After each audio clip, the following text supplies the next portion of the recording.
Toby flinched as a roar of thunder woke him up.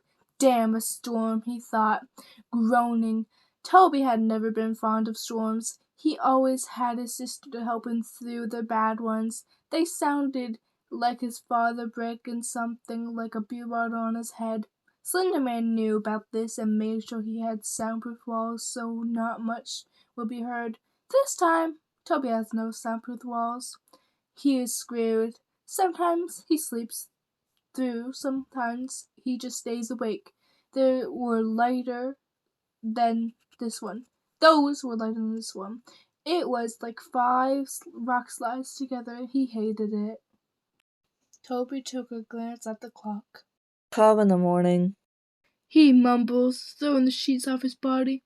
He stands up, flinching at another strike of thunder echoing in his ears.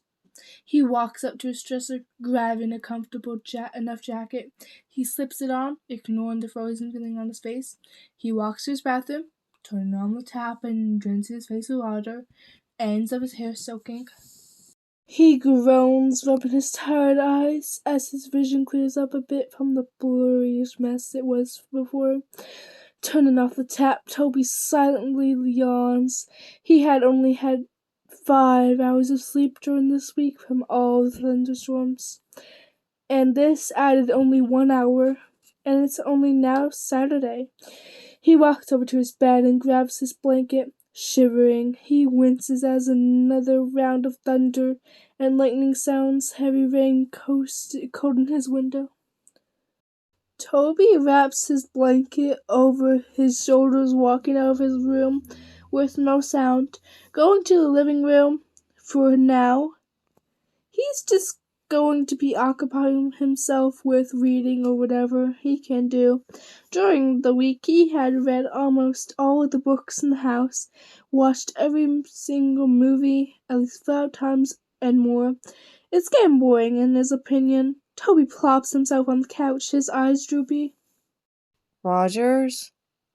Was heard from the doorway. 3 minutes later. Toby had dozed off, his arm on the armset and his hand supported his head. He jumps a bit, looking up. Yeah? What are you doing awake?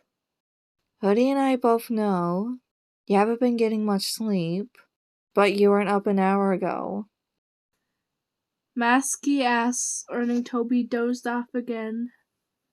What? Oh. Just can't get to Toby yawns. sleep. I hate storms. Masky nods, walking over, sitting next to the brunette. I don't mind storms. Why do you don't like them? You know my backstory. Oh, it reminds you of... Yeah. They sit in silence, Toby struggling to keep from wanting to call out for Lyra. She's been dead for 2 years. He's not going to give in. Of course, that completely blows out as a loud boom echoes throughout the house. Toby's eyes water, fear engulfing his eyes as Masky stared.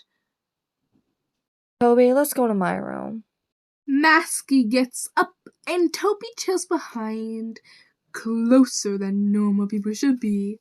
Once they arrived, another boom of thunder came, making Toby flinch. Masky takes off his mask, hiding his side and on his dresser, also taking off his vest. It got thrown to the side of the room. Tim has no shoes on already, so he grabbed Toby's arm and dragged him in his bed. Toby was still holding on to his blanket, so Tim threw it aside, pulling his over them both. He held the brunette, bringing him to his chest. Tim had a black shirt on, which seemed it was underneath his jacket. Shh, Toby, it's fine. Toby slowly calmed down. Usually, Tim and Brian, or Masky and Hoodie, as they're called, would call Toby by his name instead of Rogers if something happened. Thunder clapped as Toby calmed down. His fear of thunder going away for the moment. Toby, you can come to me whenever. You know this. Toby didn't listen, dozing off as he stared into Tim's brown eyes, looking at his face. He groans, flipping over and digging his face into Tim's collarbone. A soft kiss got placed on his cheek, making him look up. He flinches as thunder was heard yet again.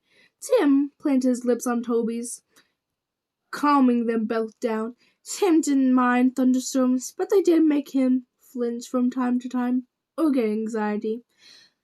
The two break apart, Toby passing out from the lack of sleep he's been getting. Tim smiles, chuckling. He closes his eyes, holding Toby close. He doesn't notice his door opening or a click of a camera sounding as he dozed off.